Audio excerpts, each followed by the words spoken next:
already doing? We got no viewers right now. I'm gonna send you the link.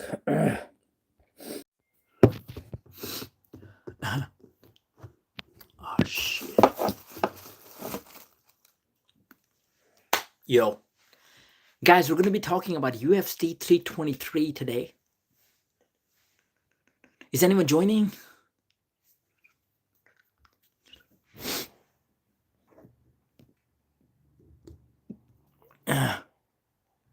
Yo. How's it going, guys? I will answer any questions about UFC 323. We're gonna be doing the whole analysis. Yo, how's it going? You're right, man. Yeah, so ask me any questions about, like, Merab is defending his title against Peter Yan. That's the rematch they're doing. And then you have Pantoja, who is also in the pound for pound list. And this guy actually needs to move up because he's been putting in a lot of work, but he doesn't get the same respect because he's fighting 125. He's fighting Joshua Wan, who's a great boxer. And I mean, that needs some recognition.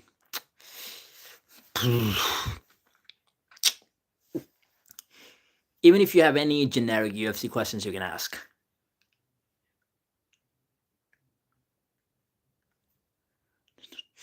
We have Brandon Moreno fighting Tatsuro Taira, and who else is fighting on the same card? We have Henry Cejudo actually making his comeback against Peyton Talbot. And then UFC is trying to build a star here. We can see it clearly. And then you have Jan Blachowicz fighting after a long time against Bogdan Guskov. Guskov is on a roll. He's a very strong guy. He has done all sorts of hard work. But he's going against Jan Blachowicz, a former light heavyweight champion, the Polish power. So we'll see what happens in that fight. I got Jan Blachowicz in that fight.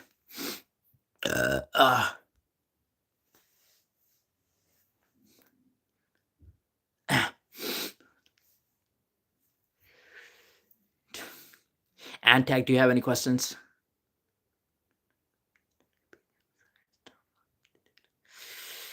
Okay, here's the thing, right? That's a good question. That's a good question. It's hard to answer this question. According to most of the people, Merab Dvalishvili is just going to run through Peter Yan. It's not even going to be competitive. It's like they haven't watched the first fight. If you watch the first fight, you will actually see that Peter Yan actually has success, and he has success where he was able to get some sort of gaps, right? So Merab's thing is he's going to shoot the takedowns. He's going to constantly shoot the takedowns. Even if he doesn't get all the takedowns, he's going to shoot 40 times, 50 times. So he was only able to take down Peter Yan 5 times. So it means Peter Yan was able to defend most of the takedowns. So if Yan can keep the same consistency, but he actually increases the level, if he can defend all of the takedowns from Merab, then it's going to be a problem because Yan is a much better striker.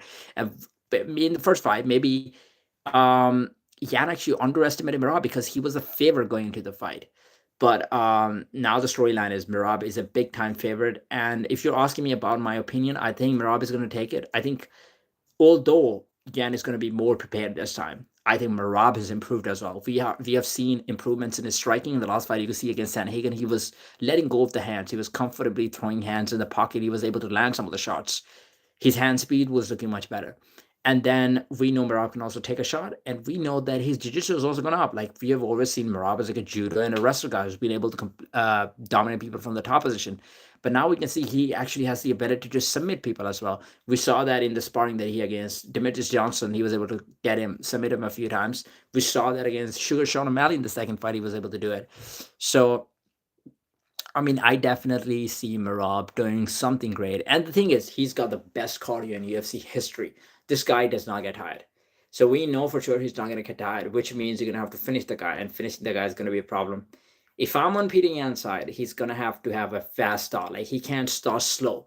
Like, this is the thing with Yan, yeah, right? He starts slow in the first round, which gives his opponents a chance to dominate him in the first few rounds. And then Yan's trick is he's going to read you, and in the third and fourth rounds, he's going to start taking over. In fifth round, he's going to put a lot of pace on, and it's going to be way too much.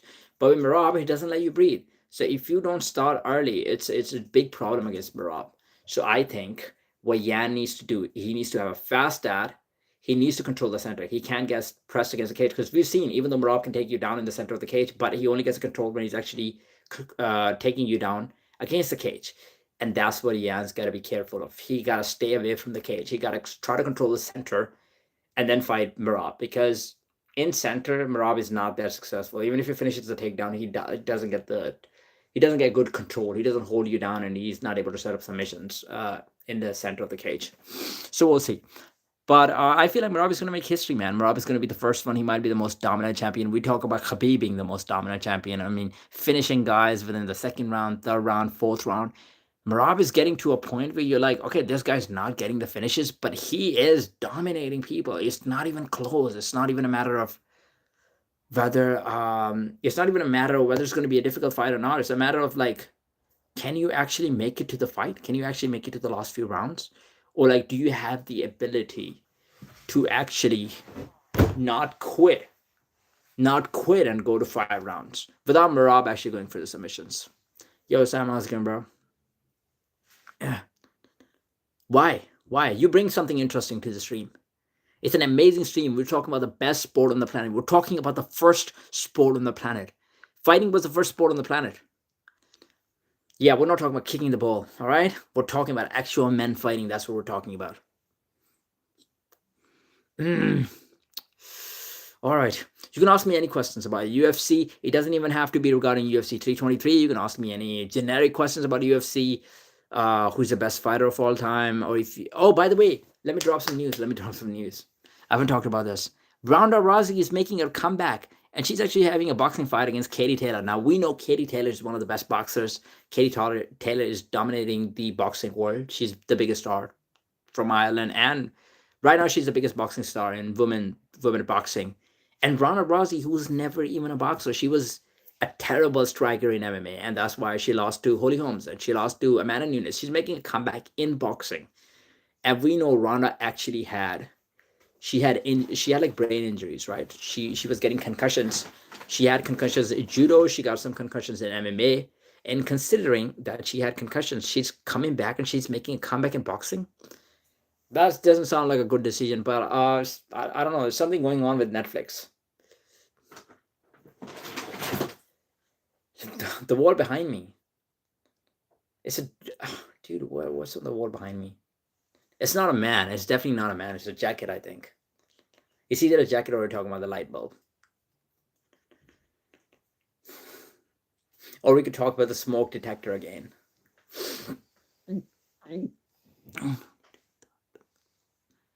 If you were booking this card, which fight would you hype the most beforehand and why? Okay, here's the thing, right? If I was booking this card, I'm gonna hype this. Look, all of the fights can be hype. You're looking at Henry Cejudo versus Peyton Talbot. Peyton Talbot versus Henry Cejudo. Peyton Talbot is the guy who's UFC is trying to build. Now, here's the thing. Does he have the same experience as Henry Cejudo? No, he doesn't. So on paper, Henry Cejudo should easily be able to control Peyton Talbot, but they're trying to build a star.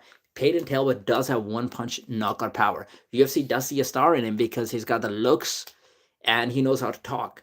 So I think this is the fight that they can actually build up. They can build a press conference around this fight. Peyton can talk shit about it. We know Henry also knows how to talk shit. Sometimes he gets a bit cringy, but Henry's got so many accomplishments. Like he was a 2-time Olympic champion, and then he's a 2-time UFC champion. He's won the flyweight championship, bantamweight championship. So you could have a guy saying that I have done it all, and Peyton, you haven't. How many fights have you actually won? You lost your you won the last fight, but the one before that you actually lost.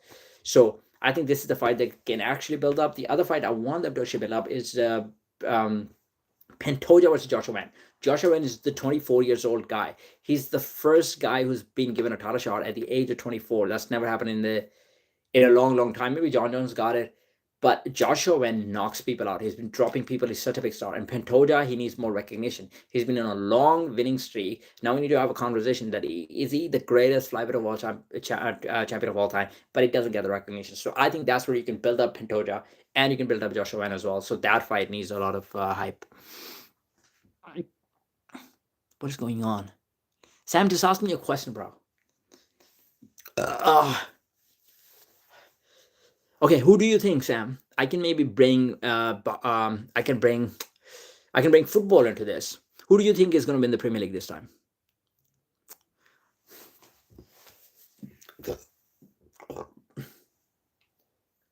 Because I don't see City winning this Premier League, to be honest.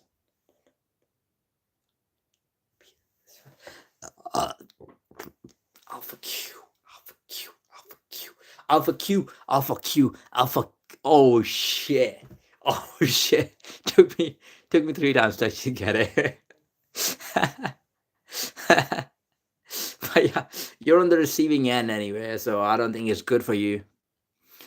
Any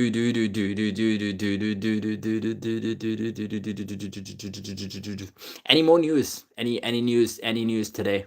By the way, have you guys watched the ad of John Jones when he's John Jones is in a hospital. He's a surgeon. He's a dentist. He's taking teeth out, but it's literally just elbowing people, elbowing and punching people.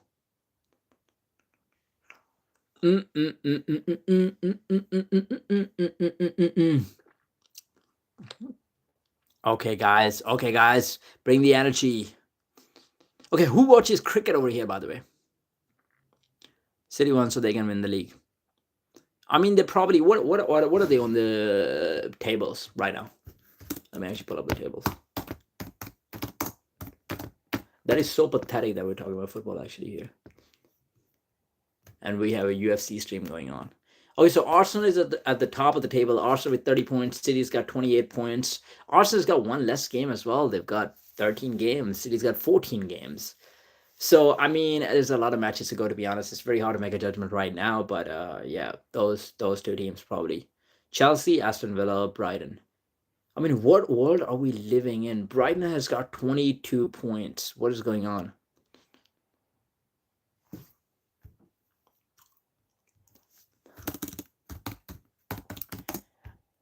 Honey, it's my birthday.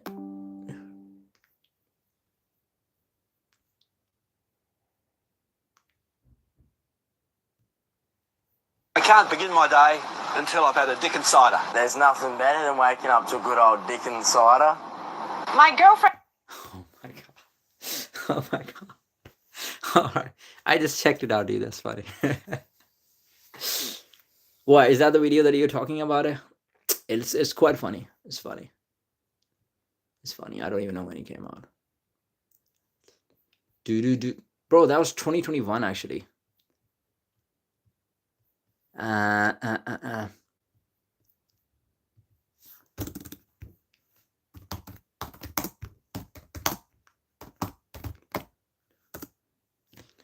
How was your day anyway, by the way? Oh, by the way, which game are we watching on Saturday? Which game are you guys planning to watch on Saturday?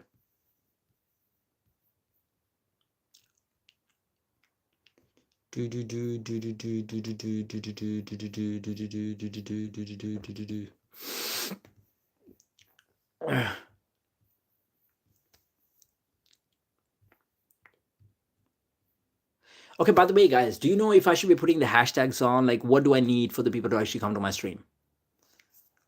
City versus Sunderland. All right.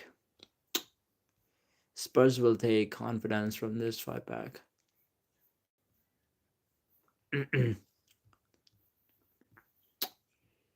How is Sunderland doing on the table?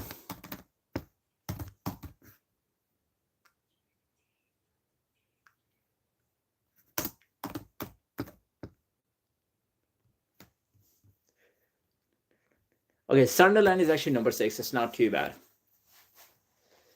I'm probably going to stay on the stream. I wanted to stream for like a long time today. Today I was thinking I'll probably go for like 4 to 5 hours. That's what I was thinking, literally. I was like, I'm probably going to stream until like 1 o'clock, 2 o'clock. But it seems like I'm probably going to get off in like a few minutes. Okay, Sam, who do you think is the best fighter? Who is your favorite fighter?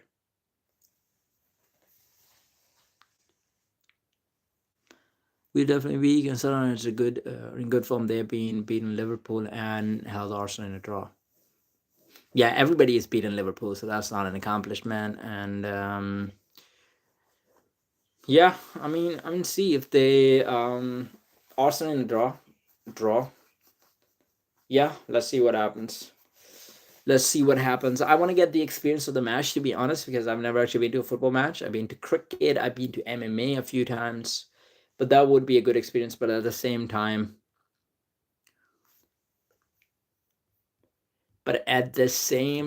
Fike is not going to be there. So I'm like, what is the point?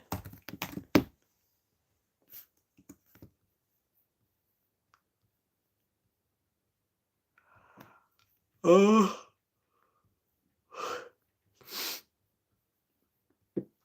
Jana told us she's the TikToker.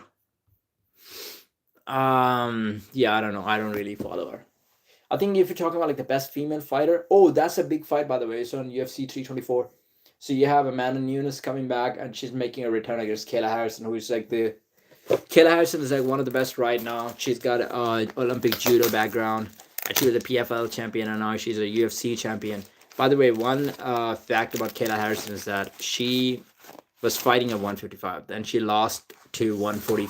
She started losing weight to 145, and now she is. Dude, I don't want to experiment it. I don't want to experiment. I'm not gonna say it loud. I'll say it in my mouth. No, I'm not saying that. I'm not saying that.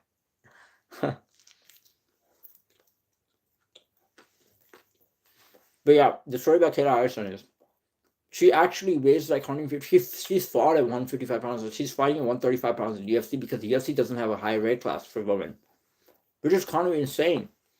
Like the amount of weight this guy is losing, and you can see her.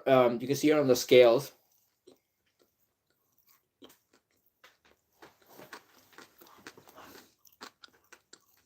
My cock small. No, I got it first time. I'm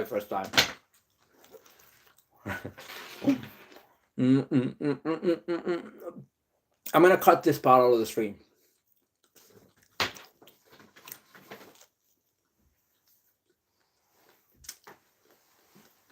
Dude, I think the TikTok stream is much better, to be honest. You know why? Because you can actually argue with the people. You can actually ask people. People can request the permission to join the stream, and then you can have an argument about something like political as well. What do you mean save it? How are you saving? You screenshotting it? No. What do you think about Mamdani as a mayor? Donald Trump might be coming to the next UFC event, by the way. So me personally, I was a Republican guy, and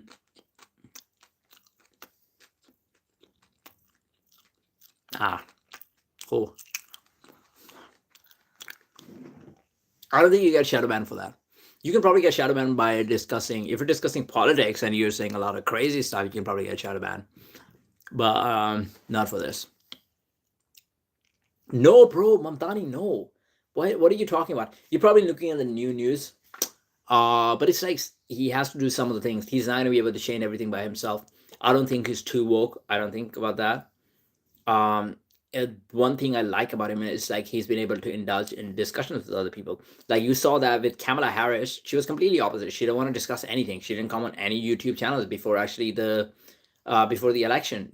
That's why she lost the race. Joe Rogan invited her to the podcast. She didn't want to go over there. She wanted like specific written questions. So she was not good at like indulging. Mamdani, before the mayoral election, what he said is that the first thing I'm going to do is actually I'm going to have I would have no problem discussing anything with Donald Trump, and it would be great to actually have him sitting next to me so I can ask him questions.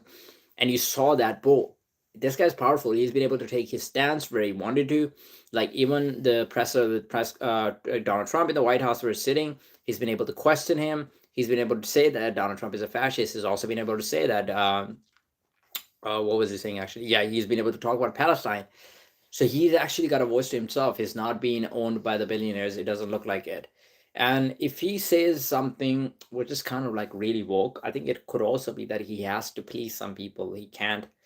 He's a Democrat at the end of the day, right? He's from that party, so he's gonna have to please them too.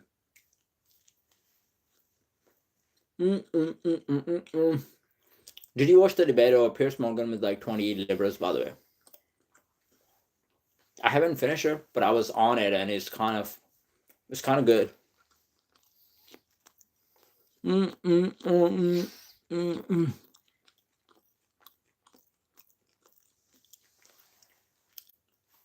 Well, that is true. He's pre-media trained, and he doesn't get stuck. Yes, he is able to actually carry himself through all the interviews. He's been able to have difficult discussions. I see him as a very hard challenge for Donald Trump. I think if the Democrats actually want to win the election, Mamdani would be the guy. They need to put him because they don't have like star power, right? Republicans have some stars like JD Vance, although he's not like a big star, but because of Trump, he's actually got a lot of spotlight on him too. So JD Vance runs the election.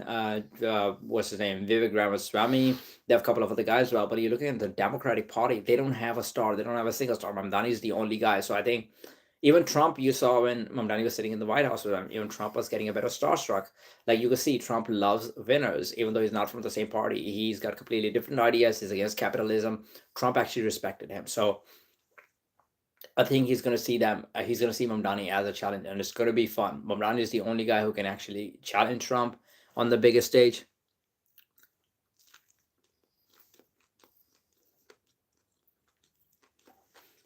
No way, bro. No way. I need to read more into his policies now, but no way he's actually.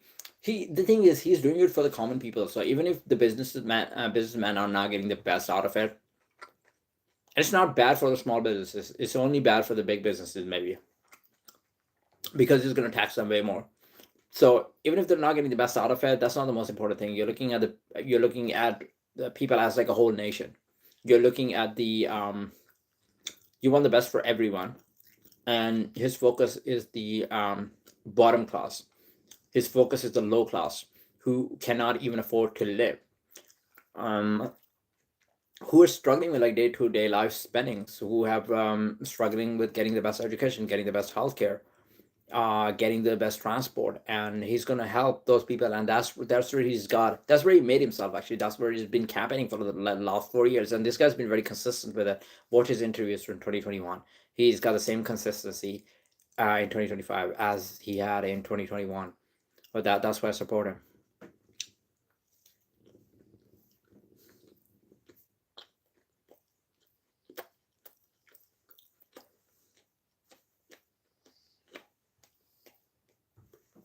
And also, I think it's going to be very good for the tourists, because when tourists go, where do they spend most of the money? They spend most of the money on like the food and like the transport, right?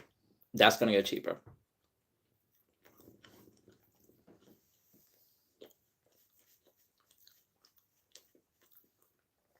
Uh, all right, I'm probably going to get off now.